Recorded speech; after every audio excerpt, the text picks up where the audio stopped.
नमस्कार, स्वागत है आपका हमारे चैनल पर। ज्ञानवापी के मुद्दे को लेकर राजनीति करने वाले असदुद्दीन ओवैसी और अखिलेश यादव के लिए लगा बड़ा झटका। बनारस के एक एडवोकेट हरिशंकर पांडे ने असदुद्दीन ओवैसी, अखिलेश यादव और मस्जिद कमेटी के काफी लोगों के खिलाफ दर्ज किया मुकदमा।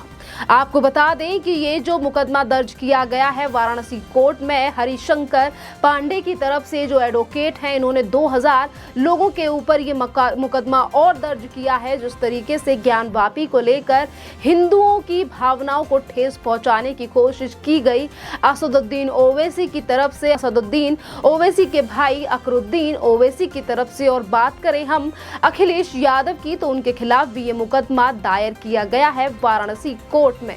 जब ये एडवोकेट हैं जिनकी तरफ से ये मुकदमा दायर किया गया है, हरिशंकर पांडे, उन्होंने कहा कि जिस तरीके से ये दो बड़ी पार्टियां हैं, कोई सांसद है तो कोई अपनी पार्टी का सचिव है, मुखिया है, उन्हें इस तरीके से एक धर्म को लेकर राजनीति नहीं करनी चाहिए। और यही बड़ा कारण है कि किस तरीके से धार्मिक भावनाओं को आहत करने की कोशिश की गई है, भड़काने की कोशिश की गई है असदुद्दीन ओवैसी और अखिलेश यादव की तरफ से। इसीलिए वो गए हैं इस पूरे मामले को लेकर कोर्ट। ये तमाम बातें की गई हैं हरिशंकर पांडे की तरफ से, और उन्होंने ये भी कहा है कि हमें इस पूरे मामले में जस्टिस मिलकर रहेगा। जिस तरीके से इतने बड़े पद पर बैठने वाली पार्टियां ज्ञानवापी को लेकर राजनीति कर रही हैं। 156(3) के तहत मुकदमा कायम हुआ। एक ये विधिक प्रक्रिया है, जब किसी का मुकदमा थाने में दर्ज नहीं होता तो पुलिस कमिश्नर से मिलता है। पुलिस कमिश्नर भी बयान जब दर्ज नहीं करता है, मुकदमा दर्ज नहीं करता, तो कोर्ट के माध्यम से 156(3) के तहत मुकदमा दर्ज होता है। उसी प्रक्रिया के तहत मेरी एप्लीकेशन स्वीकार की गई है और मेरे एप्लीकेशन के ऊपर आज सुनवाई जारी है। कितने बजे सुनवाई है? कल भी थी और आज भी है। इसमें किन किन लोगों को आपने, जिन जिन लोगों ने हिंदू भावनाओं के ऊपर कुठारघात किया, मैं उनके खिलाफ हूँ। मैं किसी व्यक्ति से नहीं हूँ। इसमें 8 लोग हैं। 8 लोग 2000 लोग और हैं जो वहाँ गए थे उस दिन। 8 लोग में कौन कौन है जो मेन 8 लोग हैं? मेन 8 लोगों में इंतजामिया कमेटी के जो मेंबरान हैं वो लोग हैं, और ओबीसी बंधु हैं, और समाजवादी पार्टी के राष्ट्रीय अध्यक्ष महोदय हैं। तो किस चीज़ को लेकर आप ये हैं कि किस चीज़ की आहत? भाई ये इनका ये कहना है कि वहाँ कोई मंदिर नहीं था, वहाँ कोई शिवलिंग नहीं है, और वो शिवलिंग जो है वो फुहारा है, और कहीं भी पत्थर रख दो, कहीं झंडा टांग दो, मंदिर बन जाता है। बात अगर हम अखिलेश यादव की करें कि आज अगर ये मुकदमा दायर हुआ है तो आखिरकार क्यों हुआ है, क्योंकि जब भी अखिलेश यादव से ज्ञानवापी के मुद्दे को लेकर सवाल प्रेस की तरफ से किए गए, उन्होंने हमेशा ही हिंदू भावनाओं का मजाक उड़ाने की कोशिश की है, हिंदू भावनाओं को भड़काने की कोशिश अखिलेश यादव की तरफ से की गई है। अभी कुछ दिन पहले एक प्रेस कॉन्फ्रेंस के दौरान अखिलेश यादव से जब ज्ञानवापी को लेकर पूछा गया तो अखिलेश यादव ने कहा कि हमारे धर्म में तो सिर्फ 2 लाल कपड़े और एक पीपल का पेड़ और एक पत्थर मिल जाए, उसी को मंदिर बना देते हैं लोग। इस तरीके की बातें की गई थी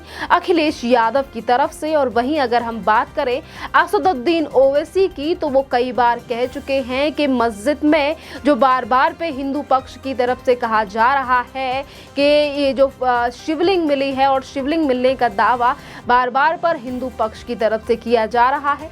सुप्रीम कोर्ट इस पूरे मामले को लेकर पहले ही फैसला दे चुका है कि जिस जगह पर हिंदू पक्ष की तरफ से ये बात कही जा रही है कि जिस जगह पर शिवलिंग मिला है उस जगह को सुरक्षित रखा जाए, सील कर दिया जाए, पर उसके बावजूद भी मुस्लिम पक्ष बार पर इस बात को दोहरा रहा है कि वो शिवलिंग नहीं है, वो एक फव्वारा है। और इसी बात को दोहराया गया था असदुद्दीन ओवैसी की तरफ से। आपको बता दें कि जिस एडवोकेट की तरफ से ये याचिका लगाई गई है वाराणसी कोर्ट में, उन्होंने इस बात का भी जिक्र किया है कि खुद असदुद्दीन ओवैसी लंदन से पढ़कर आए हैं, डबल ग्रेजुएट हैं, एक बैरिस्टर हैं, पर उसके बावजूद भी किस तरीके से टिप्पणी कर रहे हैं, वो धार्मिक भावनाओं को भड़काने की कोशिश इनके द्वारा की गई है। और वही बात करें हम अखिलेश यादव की, तो अखिलेश यादव से के लिए भी हरिशंकर पांडे की तरफ से कहा गया है, जो कि एक पेशे से एक एडवोकेट है। उन्होंने ने ही इस याचिका को डाला है वाराणसी कोर्ट में और कहा है कि इतनी बड़ी पार्टी का ओहदा संभालने वाले लोगों को इस तरीके से राजनीति नहीं करनी चाहिए, भावनाओं को नहीं भड़काना चाहिए, हमें जस्टिस मिलकर रहेगा और कोर्ट में इस पूरे मामले को लेकर सुनवाई भी होनी है। आपको बता दें कि जिस तरीके से चीजें सामने निकल कर आ रही हैं कि जब से ये मुद्दा शुरू हुआ है, 4 महिलाओं की तरफ से डिस्ट्रिक्ट कोर्ट में ज्ञानवापी को लेकर याचिका डाली गई, पूजा अर्चना को लेकर, उसके बाद से ही किस तरीके से राजनीतिक पार्टियां ज्ञानवापी को लेकर राजनीति कर रही हैं और बार बार पर बयान दिया जाता है इन राजनीतिक पार्टियों की तरफ से। आपको बता दें कि याचिकाकर्ता हरिशंकर पांडे की तरफ से अंजुमन इंतजामिया जो कि मस्जिद कमेटी है उसके भी कई सदस्यों और अध्यक्ष के ऊपर ये मुकदमा डाला गया है कि किस तरीके से इन लोगों ने भी इसी तरीके से विवादित बयान दिए हैं ज्ञानवापी को लेकर और हिंदू धर्म की भावनाओं को भड़काने की कोशिश की है और इसी के साथ आहत करने की कोशिश की है। इसी के साथ हम आपको ये भी बता दें कि हरिशंकर पांडे का ये भी कहना है कि 6 मई को सर्वे की टीम ज्ञानवापी मस्जिद के अंदर गई, कमीशन की कार्यवाही करने गई थी। वहां जुमे की नमाज के लिए बड़ी संख्या में मुस्लिम पक्ष के लोग मौजूद थे। नमाजियों ने वजूखाने में हाथ पैर धोए, गंदगी फैलाई, जबकि वो हमारे आराध्य भगवान शिव का स्थान है। ये हिंदू समाज के लिए अपमानजनक है, इस पर एक्शन जरूरी है। ये तमाम बातें की गई हैं एडवोकेट यानी कि याचिकाकर्ता हरिशंकर पांडे की तरफ से।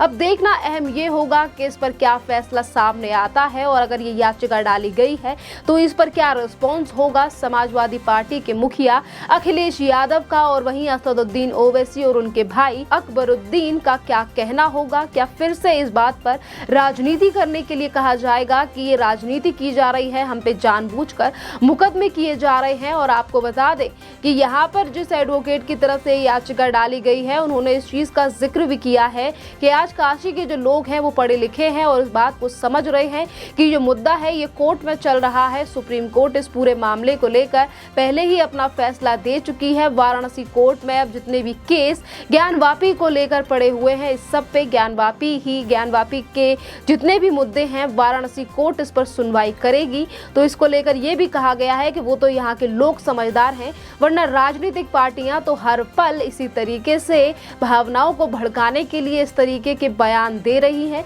पर आज काशी के लोग समझदार हैं और इसीलिए इन्हीं सब छोटी छोटी चीजों पर एक्शन लिया जा रहा है।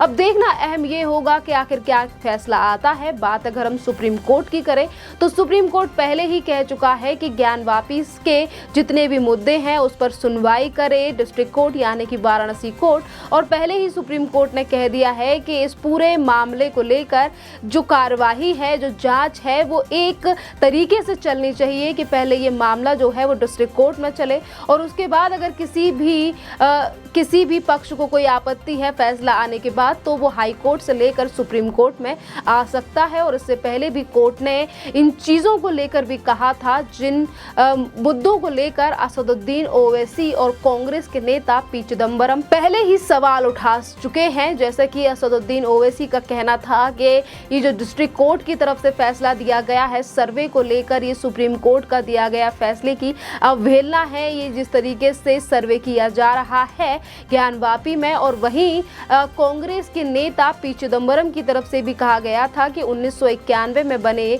वर्शिप एक्ट को लेकर भी ये उल्लंघन है। अगर आज ज्ञानवापी में कुछ चेंजेस किए जाते हैं तो टकराव की स्थिति पैदा हो सकती है क्योंकि ये धार्मिक स्थल है। इसको लेकर भी सुप्रीम कोर्ट ने बड़ी टिप्पणी करते हुए अभी अपना फैसला सुनाया था और सुप्रीम कोर्ट की तरफ से कहा गया था कि 1991 में बने वर्शिप एक्ट का इस मुद्दे से, इस मामले से कोई लेना देना नहीं है और वर्शिप एक्ट ज्ञानवापी के मामले में लागू नहीं होता। तो आप देख सकते हैं कि किस तरीके से जो एक पढ़ा लिखा विशेष वर्ग है, वो अगर वाराणसी के रहने वाले लोग हैं या एडवोकेट हैं, वो लगातार राजनीतिक पार्टियों के नेताओं के खिलाफ एक्शन ले रहे हैं जिस तरीके से वो ज्ञानवापी को लेकर राजनीति कर रहे हैं। वहीं अगर हम कोर्ट की तरफ देखें तो कोर्ट पहले ही अपना फैसला सुना चुकी है इस पूरे मामले को लेकर। राजनीतिक पार्टियां अभी भी बयानबाजी इस पर जारी करके करके रखी हुई है, क्योंकि उन्हें कोई दूसरा मुद्दा दिख नहीं रहा है ज्ञानवापी के अलावा, और इसीलिए बार बार पर ज्ञानवापी पे इस तरीके से टिप्पणी कर बार बार पर राजनीति की जा रही है। आपको बता दें कि बात अगर हम अखिलेश यादव की करें तो अखिलेश यादव के ही पार्टी के सांसद हैं संभल से शफीकुर रहमान, जिन्होंने कहा था कि मस्जिद पहले भी थी, मस्जिद अब है और मस्जिद कयामत तक रहेगी। तो आप देख सकते हैं कि जो एक मामला कोर्ट में चल रहा है उसके बावजूद भी किस तरीके से बार बार पर मस्जिद का नाम लिया जाता है और कहा जाता है कि मुसलमानों को जानबूझकर टारगेट किया जा रहा है, हर मस्जिद को शक की निगाह से देख रही है सरकार। तो वहीं ये कहा जाता है कि हमारी मस्जिद को जानबूझकर तोड़ने का काम किया जा रहा है। जहां ये पूरा मामला कोर्ट में चल रहा है, याचिकाकर्ता जो महिलाएं हैं उनका किसी राजनीतिक पार्टी से कोई लेना देना नहीं है, पर राजनीतिक पार्टियां इसका एक दूसरे के ऊपर किस तरीके से आरोप प्रत्यारोप कर रही हैं, ये दर्शाता है कि किस तरीके से कुछ राजनीतिक पार्टियों की तरफ से माहौल बिगाड़ने की कोशिश की जा रही है। जैसा कि जिक्र किया गया है हरिशंकर पांडे की तरफ से, जब उन्होंने इस याचिका को वाराणसी कोर्ट में डाला उस वक्त पे भी उन्होंने इसी चीज का जिक्र किया कि कुछ राजनीतिक पार्टियां जो इतने बड़े ओहदे पर हैं, इतनी बड़ी पार्टियों के कोई एमएलए हैं तो कोई सांसद हैं, कोई विधायक हैं, पर उसके बावजूद भी सिर्फ और सिर्फ माहौल बिगाड़ने के लिए राजनीति की जा रही है इस पूरे मुद्दे को लेकर। खैर, इस टॉपिक पर आपका क्या कहना है आप हमें कमेंट करके जरूर बताइए। धन्यवाद।